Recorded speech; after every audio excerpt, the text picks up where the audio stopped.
Akoti lo wemizi ngemizi. Haleluya.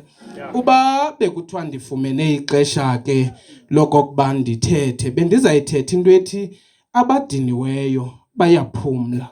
Malibonke igama lenkosi. Njalo nje nina lusapho lakoHala ze nihlale niyazi okokuba ngexesha lokubuya kaSirayeli umemeze ngokwakho uThixo ngoIsaya ongodithero esithi mawuthuthuzeleke umzi kaThixo kuba kakade nguye uThixo umthuthuzeli wabo. Haleluya.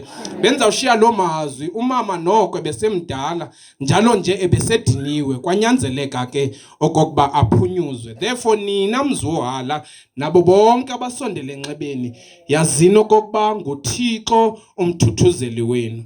Amen. Inkosi esezulwini mayisikelele ngoku kude kubuye uKristu. Inkosi ethi amen. Masithabatheni ufefe.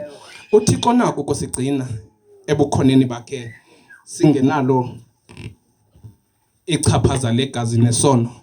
Makubekho kuyo udumo uzuko imbeko alabo ufefe lenkosi yethu obudlelwana bukamoya oyingcwele bongaphumla kuthi ngabanye kude kubuye uKristu umfeli nomvukeli wethu waseNazaretha. Bonke abakholwa kunye nam bawuthi amen. Amen.